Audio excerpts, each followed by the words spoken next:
الحمدللہ رب العالمین والصلاة والسلام علی سید المرسلین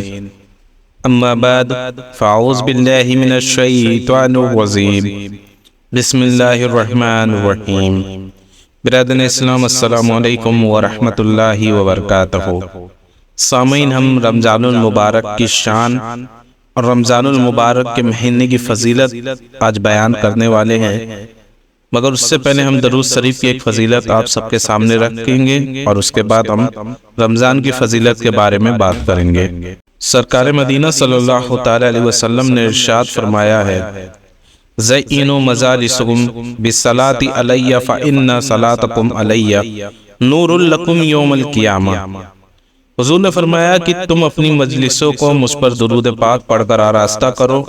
کیونکہ تمہارا مجھ پر درود پاک پڑھنا بروز قیامت تمہارے لیے نور ہوگا۔ تو ہم اپنے اس بیان کا آغاز درود شریف سے ہی کریں گے۔ الصلاۃ والسلام علیک یا رسول اللہ، الصلاۃ والسلام علیک یا حبیب اللہ، الصلاۃ والسلام علیک یا نبی اللہ صلی اللہ تعالی علیہ وآلہ وسلم۔ شامعین، اللہ پاک کی رحمت پر قربان کہ اس نے ہمیں رمضان المبارک کا مہینہ عطا فرمایا ہے۔ یہ مہینہ بڑی ہی عظمت و شان والا مہینہ ہے۔ اس مہینے کی عظمت و شان کا اندازہ اس بات سے لگایا جا سکتا ہے کہ قرآن کریم میں اللہ پاک نے مہینوں کی تعداد تو بیان فرمائی ہے، لیکن مہینوں کے نام بیان نہیں فرمائے۔ صرف رمضان المبارک کا ہی مہینہ ایسا ہے جس کا نام قرآن کریم میں لیا گیا ہے۔ اللہ تعالیٰ سورۃ التوبہ آیت نمبر 36 میں ارشاد فرماتا ہے،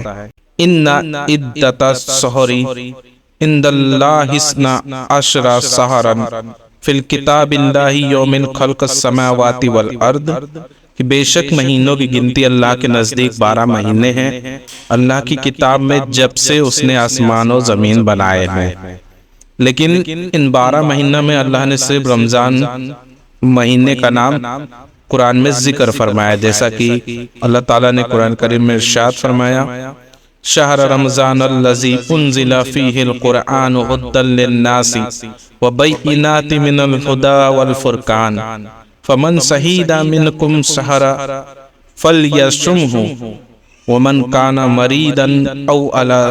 سفر فعدۃ من الایام اخری یورد اللہ بکم الیسر ولا یورد بکم العسر ولتکملوا العدۃ ولتکبروا اللہ علی ما ہداکم ولعلکم تشکرون۔ اللہ تعالیٰ ارشاد فرماتا ہے، رمضان کا مہینہ جس میں قرآن کریم اترا، لوگوں کے لیے ہدایت اور رہنمائی اور فیصلے کی روشن باتیں، تو تم میں جو کوئی یہ مہینہ پائے ضرور اس کے روزے رکھے،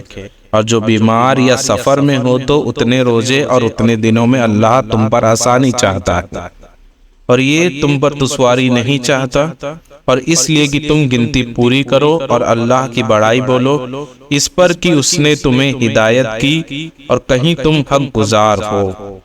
اللہ تعالیٰ کا یہ فرمان پارہ نمبر 2 اور بقرہ کی آیت نمبر 185 میں ہے۔ شامعین، حدیث پاک میں اس ماہ مبارک کو تمام مہینوں کا سردار فرمایا گیا ہے۔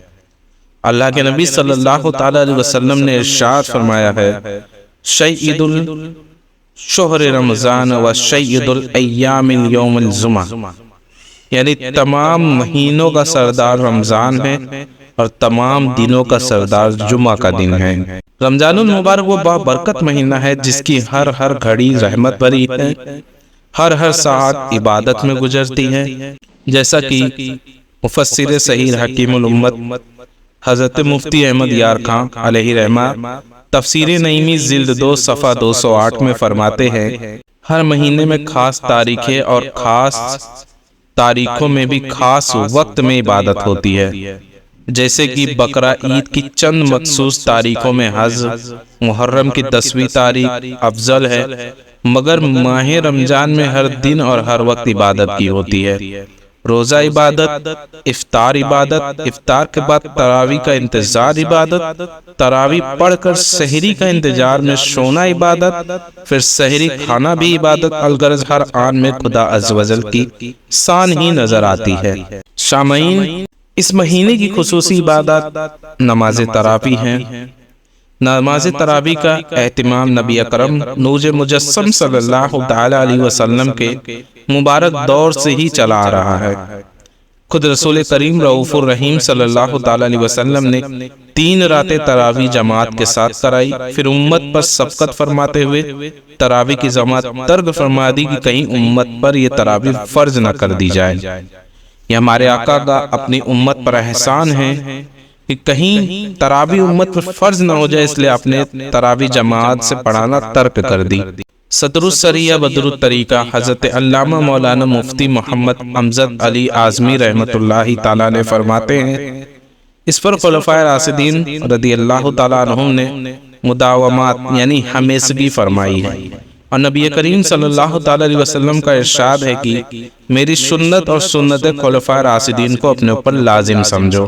اور خود حضور صلی اللہ تعالیٰ علیہ وسلم نے بھی تراویح پڑھی اور اسے بہت پسند فرمایا ہے۔ یعنی یہ فرض تو نہیں ہے، لیکن یہ حضور کی سنت اور سنت خلفائے راشدین ہے، تو خلفاء کی سنت اور حضور کی سنت ہم پر لازم ہے، اس لیے تراویح پڑھا جائے۔ اور حضرت سیدنا عبد الرحمن بن عبد القاری رضی اللہ تعالیٰ عنہ فرماتے ہیں کہ میں رمضان المبارک میں امیر المومنین حضرت سیدنا عمر فاروق اعظم رضی اللہ تعالیٰ عنہ کے ساتھ مسجد میں آیا تو وہاں لوگ مختلف انداز میں نماز تراویح ادا کر رہے تھے۔ کوئی اپنی نماز پڑھ رہا تھا اور کسی نے جماعت قائم کی ہوئی تھی۔ یہ دیکھ کر آپ رضی اللہ تعالیٰ عنہ نے فرمایا، انی ارا لو جماعت ہؤلاء علی قارئ واحد لکان امثل، یعنی میرا یہ خیال ہے اگر میں ان سب کو ایک ہی امام کے پیچھے جمع کر دوں تو یہ بہت اچھا رہے گا۔ لہذا آپ رضی اللہ تعالیٰ عنہ نے قاری قرآن حضرت سیدنا ابی بن کعب رضی اللہ تعالیٰ عنہ کو امام مقرر فرما کر تمام لوگوں کو ان کی اقتداء میں نماز پڑھنے کا حکم دے دیا۔ پھر ایک رات میں امیر المومنین حضرت سیدنا عمر فاروق اعظم رضی اللہ تعالیٰ عنہ کے ساتھ مسجد میں جانے کے لیے نکلا۔ مسجد پہنچنے پر دیکھا کہ سب لوگ ایک ہی امام کے ساتھ نماز میں مشغول ہے۔ یہ منظر دیکھ کر آپ رضی اللہ تعالیٰ عنہ بہت خوش ہوئے اور ارشاد فرمایا، نعم البدعۃ الحاذی، یعنی یہ نیا طریقہ کتنا ہی اچھا ہے۔ ناظرین، نماز تراویح پڑھنا یہ خلفاء کی بھی سنت اور تمام صحابہ کی بھی سنت ہے۔ یہ فرض واقع میں نہیں ہے، لیکن حضور کی سنت اور صحابہ کی سنت ہمارے اوپر بھی لازم ہے، اس لیے ہمیں بھی تراویح کی نماز ادا کرنی چاہیے۔ اللہ تعالیٰ سے دعا ہے سب لوگوں کو نماز تراویح پڑھنے کی توفیق اور رفیق عطا فرمائے۔ سامعین، حضرت سیدنا ابی بن کعب رضی اللہ تعالیٰ عنہ سے روایت ہے کہ امیر المومنین حضرت سیدنا عمر فاروق اعظم رضی اللہ تعالیٰ عنہ نے انہیں رمضان المبارک میں تراویح کی جماعت قائم کرنے کا حکم دیتے ہوئے ارشاد فرمایا، ان الناس یصومون النہار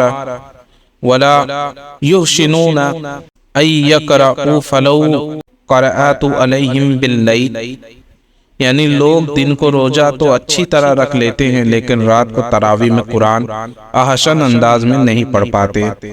کیا ہی اچھا ہو کہ تراویح کی جماعت قائم کر کے تم ان کو قرآن سناؤ، یعنی نماز تو ادا کر لیتے لیکن قرآن جو ہے اس سب نہیں پڑھ پاتے ہیں جس انداز میں پڑھنا چاہیے۔ اس لیے حضرت عمر فاروق نے اس جماعت کرانے کا حکم دیا، اور حضرت سیدنا ابی بن کعب رضی اللہ تعالیٰ نے عرض کیا، یا امیر المومنین ھذا شیء لم یکن، یعنی اے امیر المومنین یہ چیز پہلے تو نہیں تھی۔ تو فاروق اعظم رضی اللہ تعالیٰ عنہ نے جواب دن ارشاد فرمایا، قد علمت ولکنہ حسن، یعنی مجھے معلوم ہے کہ تراویح کی جماعت پہلے نہیں تھی لیکن یہ اچھا فعل ہے۔ تو فصلی بہم 20 رکعۃ، پس حضرت سیدنا ابی بن کعب رضی اللہ تعالیٰ عنہ نے لوگوں کو 20 رکعت کی نماز تراویح پڑھائی۔ تو یہاں سے 20 رکعت کی نماز تراویح بھی معلوم ہو گئی کہ بہت لوگ کنفیوز رہتے ہیں کہ 8 رکعت کی پڑھے کہ 20 رکعت کی پڑھے، تو اس حدیث سے 20 رکعت کی نماز تراویح معلوم ہوتی ہے۔ سامعین، منقول ہے کہ اللہ پاک کے عرش کے گرد حضرت القدوس نامی ایک جگہ ہے جو کہ نور کی ہے، اس میں اتنے فرشتے ہیں کہ جتنی تعداد اللہ پاک ہی جانتا ہے۔ وہ اللہ پاک کی عبادت کرتے ہیں اور ایک لمحہ بھی غافل نہیں ہوتے۔ جب رمضان کی راتیں آتی ہیں تو وہ اپنے رب عز و جل سے زمین پر اترنے کی اجازت طلب کرتے ہیں اور پیارے آقا صلی اللہ تعالی علیہ وسلم کی امت کے ساتھ نماز تراویح میں حاضر ہوتے ہیں۔ اگر کوئی ان کو چھوئے یا وہ اس کو مس کرے تو وہ ایسا شہادت مند ہو جائے گا کہ اس کے بعد کبھی بدبخت نہیں ہوگا۔ امیر المومنین حضرت سیدنا عمر فاروق اعظم رضی اللہ تعالیٰ عنہ نے جب یہ حدیث سنی تو ارشاد فرمایا، ہم اس فضل و اجر کی زیادہ حقدار ہیں، لہٰذا آپ رضی اللہ تعالیٰ عنہ نے ماہ رمضان میں لوگوں کو نماز تراویح کے لیے جمع فرما دیا تاکہ یہ امت بھی یہ فضل اور یہ احسان پا لے۔ تو تراویح کی پابندی کی برکت سے سارے صغیرہ گناہ معاف ہو جاتے ہیں۔ حضرت سیدنا ابو ہریرہ رضی اللہ تعالیٰ عنہ سے بھی روایت ہے کہ رسول کریم صلی اللہ تعالیٰ علیہ وسلم نے ارشاد فرمایا ہے، من قام رمضان ایاما واحتسابا غفر لہ ما تقدم من ذنبہ، یعنی جو رمضان میں نماز تراویح یا دیگر عبادت وغیرہ کے لیے قیام کرے ایمان کی وجہ سے اور ثواب طلب کرنے کے لیے، تو اس کے گزشتہ سب گناہ بخش دیے جائیں گے۔ یہ میرے نبی کا فرمان ہے۔ اور حضرت سیدنا ولید بن علی علیہ رحمہ فرماتے ہیں، میرے والد نے بتایا کہ حضرت سیدنا سوید بن غافلہ رحمۃ اللہ تعالیٰ علیہ ماہ رمضان میں ہمیں تراویح پڑھایا کرتے تھے، اور اس وقت آپ رحمۃ اللہ تعالیٰ علیہ کی عمر 120 سال کے قریب تھی۔ اور صدر السریہ بدر الطریقہ حضرت علامہ مولانا مفتی محمد امجد علی اعظمی علیہ رحمہ کے بڑے صاحبزادے حضرت مولانا حکیم شمس الہدیٰ صاحب رحمۃ اللہ تعالیٰ علیہ کا انتقال ہو گیا، تو صدر السریہ علیہ رحمہ اس وقت نماز تراویح ادا کر رہے تھے۔ اطلاع دی گئی تو تشریف لائے اور انا للہ و انا الیہ راجعون پڑھا اور فرمایا ابھی 8 رکعت تراویح باقی ہے، پھر نماز میں مشغول ہو گئے۔ تو یہ تراویح کی برکتیں ہیں، اور تراویح 20 رکعت ہے۔ سرکار صلی اللہ تعالیٰ علیہ وسلم نے 20 رکعت تراویح ادا فرماتے تھے، اور جمہور کا مذہب یہ ہے کہ تراویح کی 20 رکعتیں ہیں، اور یہی حدیث سے ثابت بھی ہیں، جیسا کہ حضرت سیدنا عبداللہ ابن عباس رضی اللہ تعالیٰ عنہ سے روایت ہے، ان رسول اللہ صلی اللہ علیہ وسلم کان یصلی فی رمضان 20 رکعت والوتر، یعنی نبی کریم صلی اللہ تعالیٰ علیہ وسلم نے رمضان المبارک میں 20 رکعت تراویح اور وتر پڑھا کرتے تھے۔ امیر المومنین حضرت سیدنا فاروق اعظم رضی اللہ تعالیٰ عنہ کا اپنے دور خلافت میں 20 رکعت تراویح کو رائج فرمانا صحابہ و تابعین، ائمہ مجتہدین اور ائمہ محدثین رضوان اللہ تعالیٰ علیہم اجمعین کا 20 رکعت تراویح پر ہمیشہ عمل کرنا اور 20 سے کم پر راضی نہ ہونا اس حدیث کو تقویت کے اعلیٰ مقام پر پہنچا دیتا ہے۔ حضرت سیدنا جابر بن عبداللہ رضی اللہ تعالیٰ عنہ سے روایت ہے کہ نبی اکرم صلی اللہ تعالیٰ علیہ وسلم نے رمضان میں ایک رات تشریف لائے اور لوگوں کو 24 رکعت یعنی 4 فرض 20 تراویح اور 3 وتر پڑھائی۔ اس طرح 20 رکعت تراویح کا جو حدیث ہے ہمیں ملتا ہے، اور 20 رکعت تراویح پڑھنا ہی یہ افضل ہے۔ حضرت سیدنا صاحب بن یزید رضی اللہ تعالیٰ عنہ فرماتے ہیں، کننا نقوم فی زمان عمر بن خطاب ب20 رکعت والوتر، یعنی ہم فاروق اعظم رضی اللہ تعالیٰ عنہ کے زمانے میں 20 رکعت تراویح اور وتر پڑھا کرتے تھے۔ وتر کی قسمیں ہیں عیسیٰ کی نماز میں، تو 20 رکعت تراویح اور اس کے بعد 3 رکعت وتر۔ نماز عیسیٰ میں وطر تراوی کے بعد ہی پڑھی جاتی ہے، اور امیر المومنین عثمان غنی اور امیر المومنین علی المرتضیٰ رضی اللہ تعالیٰ عنہم کے دور میں بھی 20 رکعت تراوی ہی پڑھی جاتی تھی، اور امیر المومنین حضرت سیدنا مولا کائنات علی المرتضیٰ شیر خدا کرم اللہ تعالیٰ وجہ الکریم نے ایک شخص کو حکم فرمایا کہ رمضان میں لوگوں کو 20 رکعت تراوی پڑھائے، اور شارح بخاری حضرت علامہ بدر الدین محمود بن احمد عینی حنفی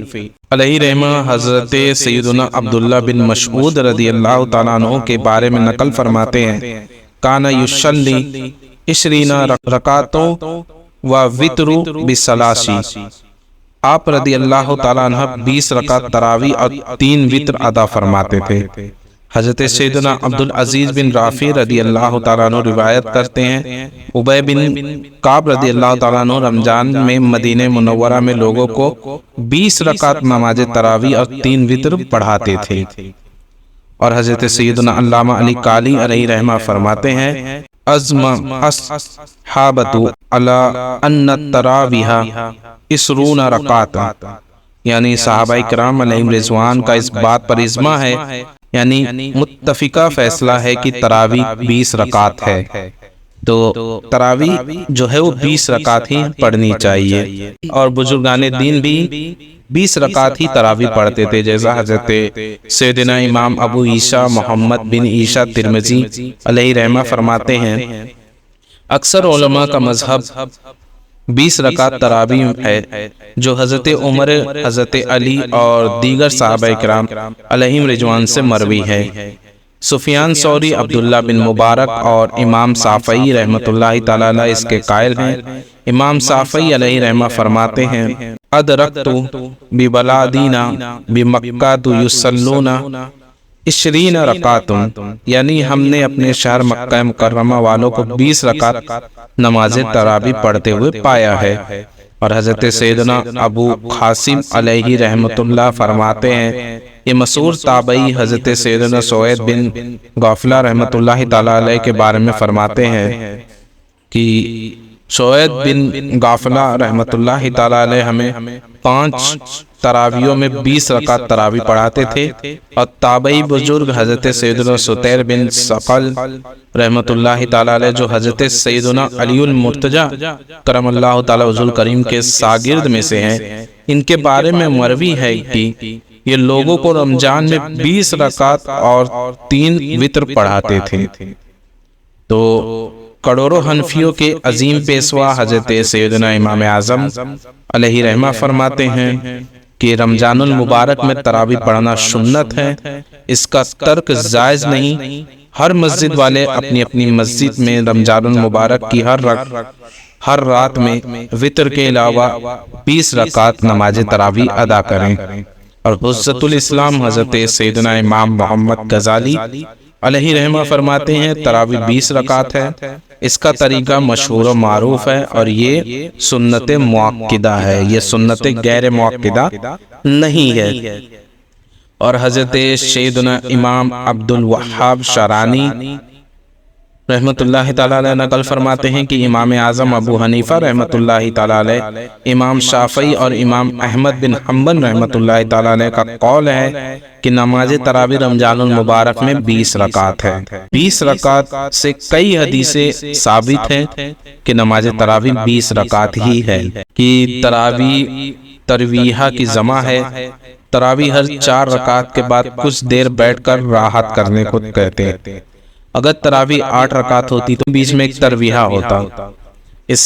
صورت میں اس کا نام تراوی جمع نہ ہوتا، کیونکہ جمع کم از 3 بار بولی جاتی ہے۔ اس سے معلوم ہوا کہ تراوی کی 8 رکعتیں نہیں بلکہ 8 سے زائد رکعتیں ہیں، اور وہ 20 ہیں، جو صحابہ و تابعین، ائمہ مجتہدین اور بزرگان دین رضوان اللہ تعالی علیہم اجمعین سے بھی ثابت ہے۔ اور صدر السریہ بدر الطریقہ حضرت علامہ مولانا مفتی محمد امجد علی اعظمی رحمۃ اللہ تعالی علیہ فرماتے ہیں کہ اس یعنی تراوی کے 20 رکعت ہونے میں یہ حکمت ہے کہ فرائض و واجبات کی اس سے تکمیل ہوتی ہے، اور کل فرائض و واجب کی ہر روز 20 رکعتیں ہیں، لہذا مناسب کہ یہ بھی 20 ہو کہ مکمل و مکمل برابر ہو۔ تو اس طرح نماز تراویح کی 20 رکعت کی کئی حدیثیں ہمیں ملتی ہیں، اور اللہ پاک نے